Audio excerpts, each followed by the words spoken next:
बात भी ठीक है। सेकेंडली, इलेक्ट्रोमैग्नेटिक वेव्स के फॉर्म में ये रेडिएशन होते हैं, ये बात भी ठीक है। थर्ड क्वेश्चन ये था, अगर इलेक्ट्रोमैग्नेटिक वेव्स ही हाइड्रोजन गैस से बाहर आ रही है तो उन इलेक्ट्रोमैग्नेटिक वेव्स की वेवलेंथ कितनी, ये हमें बता दो। बाल्मर को जो सवाल था, बाल्मर को जो क्वेश्चन था बाकी लोगों का, तो बाकी लोग यही पूछ रहे थे, ठीक है आपकी बातों पे हमें भरोसा है, हाइड्रोजन गैस को एनर्जी दी, एनर्जी के बाद इलेक्ट्रोमैग्नेटिक वेव्स भी बाहर आ गई, लेकिन जो बाहर आ रही इलेक्ट्रोमैग्नेटिक वेव्स है, उन इलेक्ट्रोमैग्नेटिक वेव्स की वेवलेंथ कितनी। तो बाल्मर भी सोचने लगता है कि यार वेवलेंथ कितनी होनी चाहिए, लैम्ब्डा का फॉर्मूला क्या होना चाहिए जो बाहर आने वाली वेव्स है उनके लिए। तो सोचते सोचते सोचते सोचते कुछ अनुमान लगाते हुए, अनुमान यानी कि कुछ अंदाजा, अंदाजा मतलब ये ऐसा होगा तो ये ऐसा हो सकता है, ये वैसा होगा तो ये ऐसा हो सकता है, सिर्फ अंदाजा, कुछ परफेक्ट कैलकुलेशन के बिना, कुछ परफेक्ट कैलकुलेशन के बिना। जैसे कि हम एग्जाम का अंदाजा लगाते हैं ना, यार अब नीट कब होगी, एनडीए कब होगी, ठीक है कुछ तो भी सितंबर में होगी, कोरोना चला तो ठीक है सितंबर से अक्टूबर में जाएगी, इस डेट को होगी उस डेट को होगी, ये जो अंदाजा होता है ना, ये सिर्फ अंदाजा होता है, मतलब कुछ कंडीशंस को कंसीडर करके ये अंदाजा होता है, नॉट कैलकुलेटिव। परफेक्ट अंदाजा होता है चाहिए, यस नो, परफेक्ट होता है क्या कुछ अंदाज। चलो बारिश 7 जून को ही गिरनी है, गिर सकती है, हो सकता है 7 की 11 भी हो, 7 की 12 भी हो, 7 की 10 भी हो, 7 से पहले 1 जून को भी बारिश गिर सकती है। Are you getting my point. ये कुछ ऐसा उसका ठोस, ठोस मतलब परफेक्ट रीजन है क्या, परफेक्ट मतलब परफेक्ट प्रिडिक्शन है क्या कि ऐसा ही होगा करके, यस नो।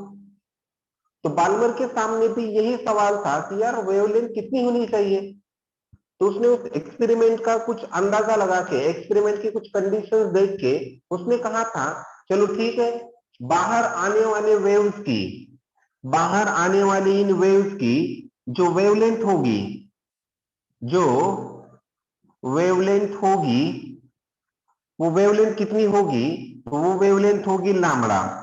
एंड ये लैम्बडा इज इक्वल्स टू, उसने एक फॉर्मूला बनाया था 1/लैम्बडा इज इक्वल्स टू, यहां पे एक कांस्टेंट लिया था आर नाम का जिसे कहा जाता है रीडबर्ग कांस्टेंट।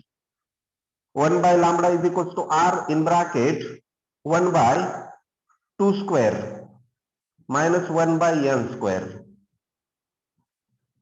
या ऐसा कुछ इक्वेशन उसने क्या किया था एट दैट टाइम बताया था। लैम्बडा मतलब जो वेव बाहर आ रही है उसकी वेवलेंथ, इस आर को नाम दिया था रीडबर्ग, रीडबर्ग कांस्टेंट, एंड इसकी एक वैल्यू होती है R is equal to 1.097 into 10⁻⁷ per metre, ठीक है। अब ये 2 मतलब जो दिख रहा है ना, इस 2 को कहा है सेकेंड ऑर्बिट,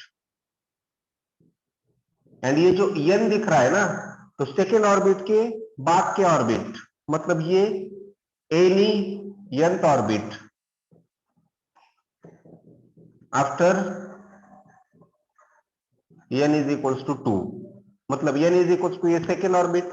अब ये इक्वेशन बताने के बाद, ये इक्वेशन बताने के बाद लोगों ने पूछा इस इक्वेशन को आपने प्रूव कैसे किया, इस इक्वेशन को आपने प्रूव कैसे किया, 1/लैम्बडा is equal to capital R 1/2² minus 1/n², ये इक्वेशन कैसे बताया।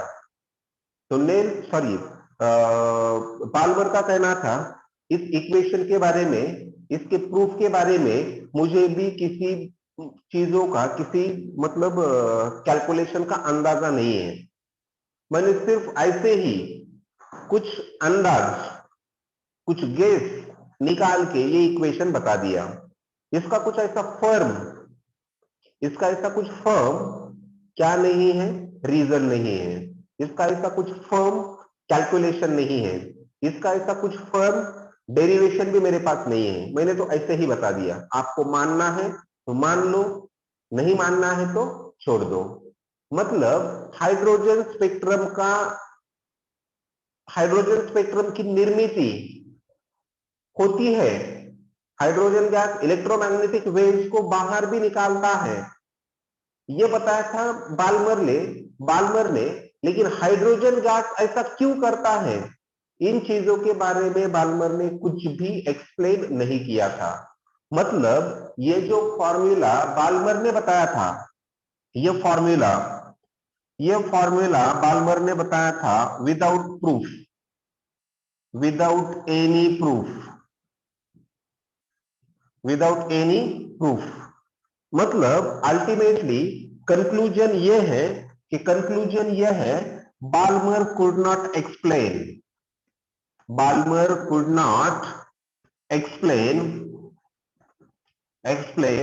कॉज ऑफ हाइड्रोजन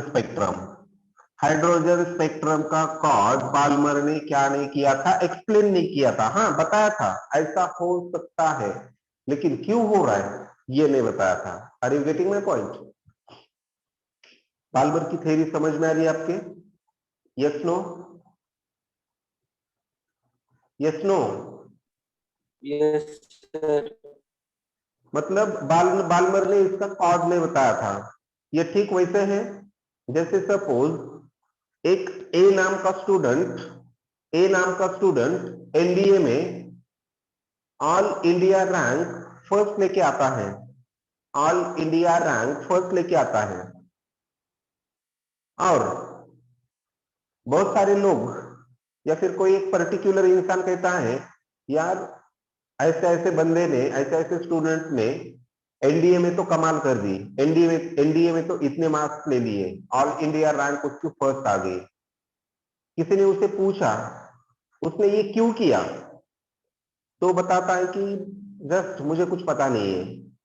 लेकिन अगर उस स्टूडेंट के बारे में मुझे कोई पूछता है कि उसने ये क्यों किया, all India rank AIR first क्यों आया, तो मैं क्या कहूंगा, वो बच्चा मेहनती था, उसके पेरेंट्स भी मतलब डेली उसके साथ बात करते थे, उसके कुछ डाउट्स, उसके हर अपडेट्स के बारे में क्या रहते थे, अलर्ट रहते थे।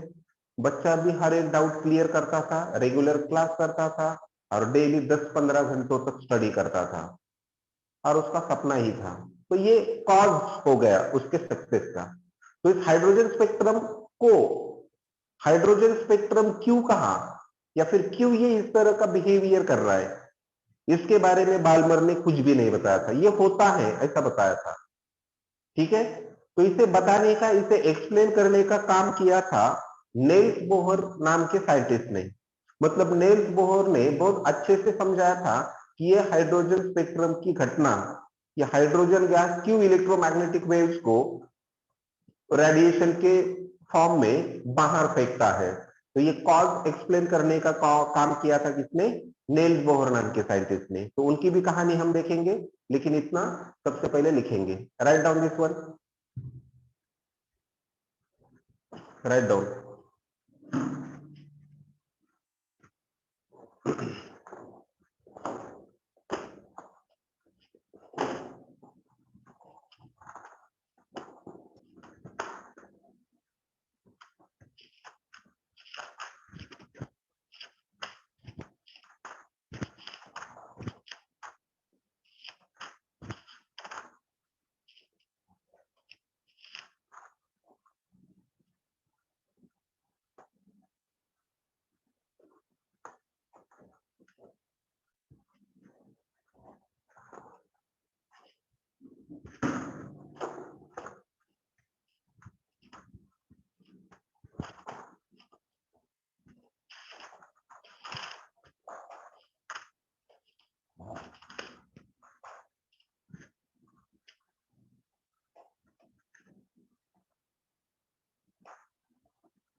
सर कॅमेरा बंद झालाय.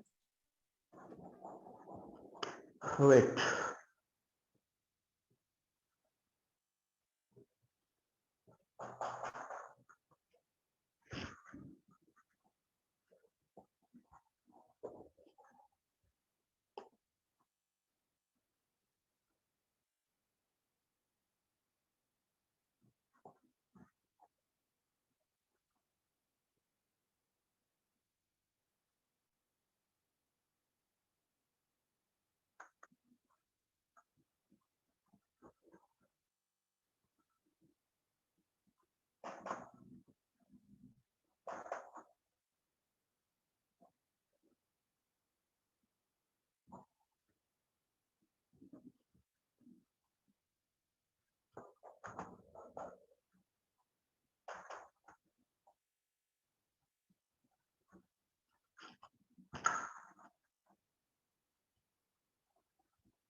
हो गया बेटा?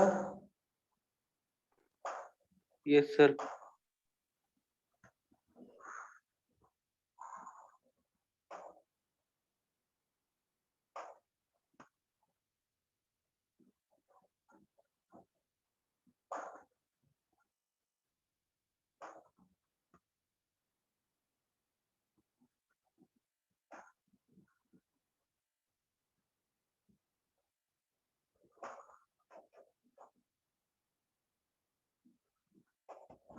चलो ठीक है। तो इसके बाद आते हैं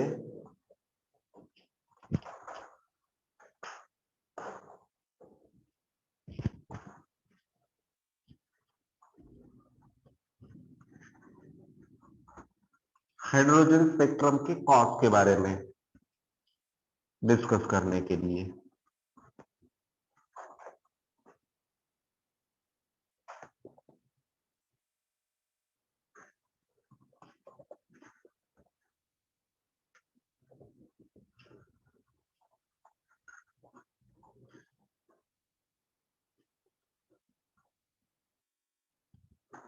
ठीक है, तो देखिए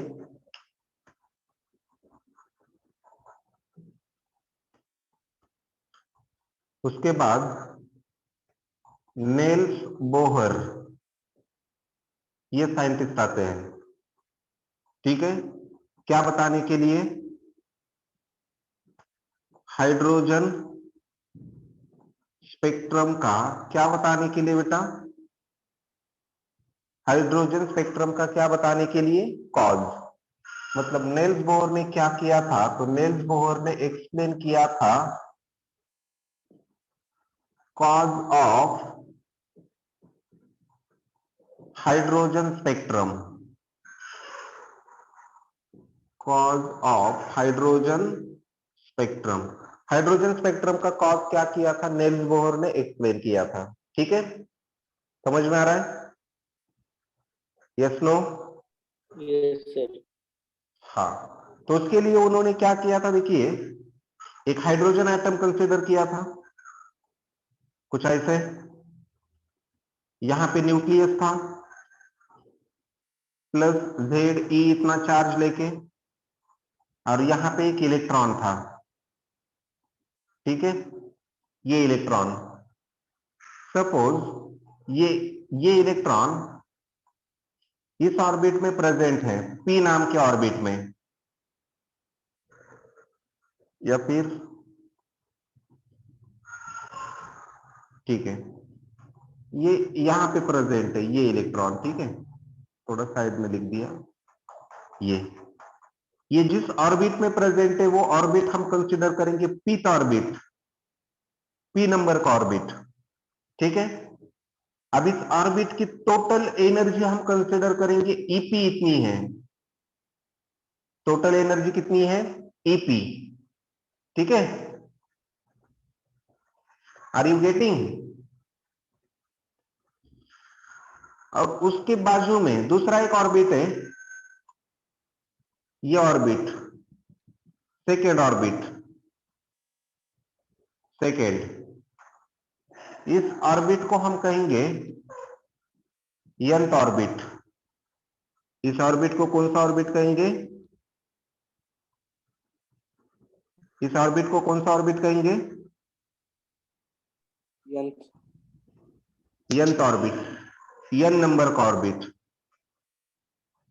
और इसमें जब इलेक्ट्रॉन होगा तब उसकी एनर्जी हम कंसीडर करेंगे En, ठीक है। अब देखिए इधर मैं यहां पे ऐसा कहूंगा, फिगर को नाम दूंगा हाइड्रोजन एटम, और हाइड्रोजन एटम में ध्यान से देखिए इधर बाद में लिखेंगे, हाइड्रोजन एटम में plus Ze is the charge on nucleus, charge on nucleus, Ep is the total energy in pith orbit, and as we know that En is the total energy in which orbit? बोलो, nth orbit. अब देखिए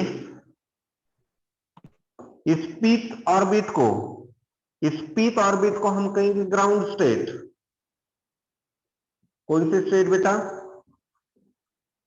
ground. Ground state. And ground state मतलब हम P is equal to कितना consider कर रहे हैं? 1। और उसके बाद ये nth ऑर्बिट मतलब ये फर्स्ट एक्साइटेड स्टेट, ठीक है। तो ये यहां तक की कहानी आपके समझ में आ रही है? Yes no? Sir yes sir. हाँ। अब क्या किया नेल्स बोहर ने, इस हाइड्रोजन एटम को कुछ एनर्जी दे दी, एनर्जी दे दी, एनर्जी दे दी। कितनी एनर्जी दे दी? तो E इतनी एनर्जी दे दी। अब हमें पता है जब इलेक्ट्रॉन इस ग्राउंड स्टेट में होगा, हाइड्रोजन एटम के ग्राउंड स्टेट में इलेक्ट्रॉन की टोटल एनर्जी कितनी होती है? बोलो। हाइड्रोजन एटम में इलेक्ट्रॉन की ग्राउंड स्टेट की एनर्जी कितनी होती है? टोटल एनर्जी -13.6 होती है ना? Yes no? Yes no? -13 yes sir. -13.6, 13.6 इतनी होती है ना? Yes sir. अब देखिए शुरू में मान लो हमारा इलेक्ट्रॉन इस पीथ ऑर्बिट में है, फर्स्ट ऑर्बिट में है, ग्राउंड स्टेट में है। जब इलेक्ट्रॉन ग्राउंड स्टेट में होता है तब उसकी एनर्जी कितनी होती है? Total energy -13.6।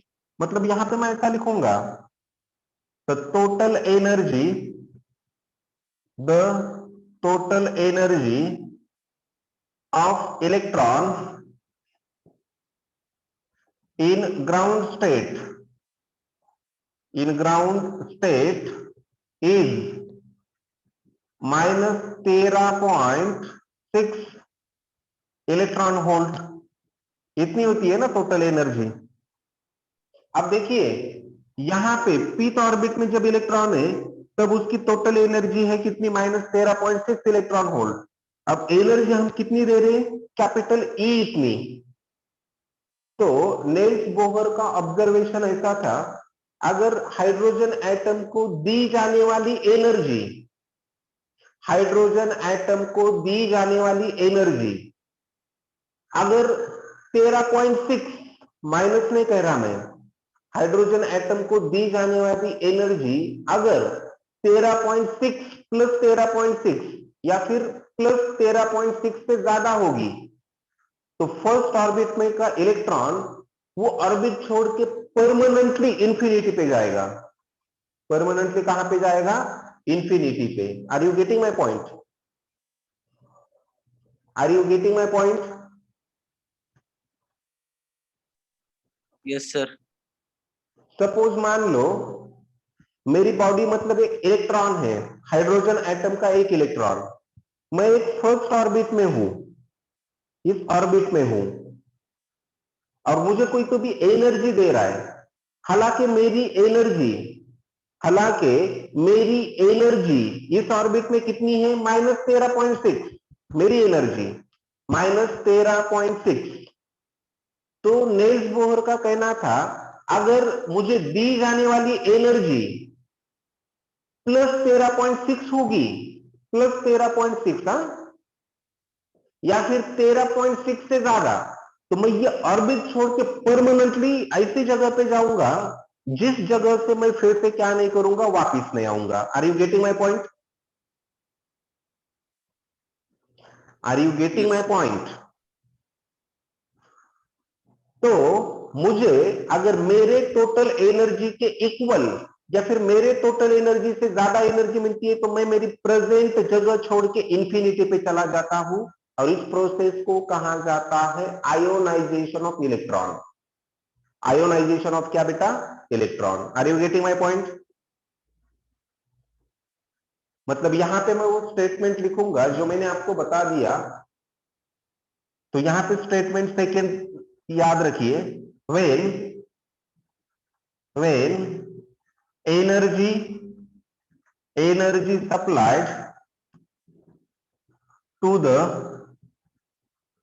hydrogen atom is equal to or greater than equals to or greater than that of 13.6 electron volt, then electron jumps from p is equals to 1 to n is equals to infinity orbit permanently, bracket में याद रखो permanently, और इस process को कहा जाता है ionization. Are you getting my point? Are you getting my point? Are you getting my point? Yes sir, getting. Yes sir. Yes हाँ। सर। अब दूसरी कंडीशन, अब नेल्स बोहर ने देखा कि इलेक्ट्रॉन उस ऑर्बिट को छोड़ के जा रहा है, इलेक्ट्रॉन उस ऑर्बिट को छोड़ के जा रहा है, तो हाइड्रोजन एटम किसी तरह की इलेक्ट्रोमैग्नेटिक वेव बाहर नहीं फेंक रहा, किसी तरह की इलेक्ट्रोमैग्नेटिक वेव क्या नहीं कर रहा, बाहर नहीं फेंक रहा। तो नेल्स बोहर ने सोचा कि यार इलेक्ट्रोमैग्नेटिक वेव ये हाइड्रोजन एटम कैसे और किस तरह से बाहर फेंकेगा, रेडिएट करेगा, उसके बारे में नेल्स बोहर ने सोचने का काम उसका शुरू किया और सोचते सोचते सोचते सोचते एक कंक्लूजन पे वो आ गया, अगर ज्यादा एनर्जी दे रहे तो इलेक्ट्रॉन परमानेंटली निकल जा रहा है, अगर -13.6 से हम कम एनर्जी दे दे, अगर हम क्या करें -13.6 से कम एनर्जी दे दे तो हाइड्रोजन एटम क्या कर रहा है, हाइड्रोजन एटम का ये जो इलेक्ट्रॉन है, ये इलेक्ट्रॉन क्या कर रहा है, पीथ ऑर्बिट में से इस nth ऑर्बिट में जा रहा है, लेकिन पीथ ऑर्बिट में से nth ऑर्बिट में वो क्या करेगा, बहुत ही कम टाइम के लिए रुकेगा। मतलब नेल्स बोहर का एक कंक्लूजन में यहां पे आपको बताऊंगा। नेल्स बोहर ने क्या कहा था, सेकेंड इसमें, if energy supplied to the H atom is less than 13.6 electron volt, then electron jumps from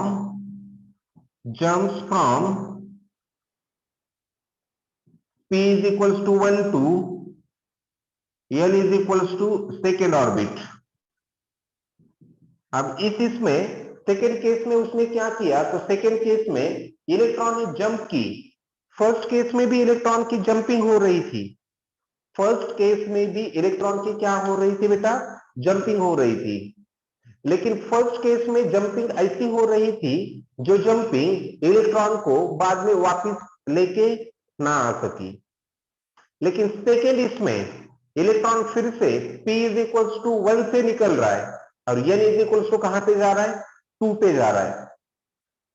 लेकिन कब ऐसा हो रहा है, जब दी जाने वाली एनर्जी, मतलब ये एनर्जी एक्सटर्नल एनर्जी किससे छोटी होगी, किससे छोटी होगी, किससे छोटी होगी, 13.6 13.6 से। तो ऐसे टाइम पे इलेक्ट्रॉन इनर ऑर्बिट तो आउटर ऑर्बिट जंप करेगा, नो डाउट। लेकिन उसके बाद इनर टू आउटर जंप करने के बाद इलेक्ट्रॉन सेकेंड ऑर्बिट में परमानेंटली नहीं रहेगा।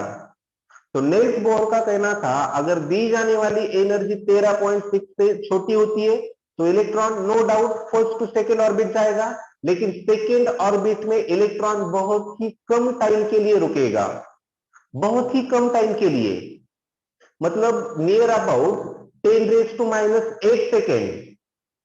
मतलब इलेक्ट्रॉन जंप तो करेगा 1 to 2, लेकिन 2 में जाने के बाद सिर्फ 10⁻⁸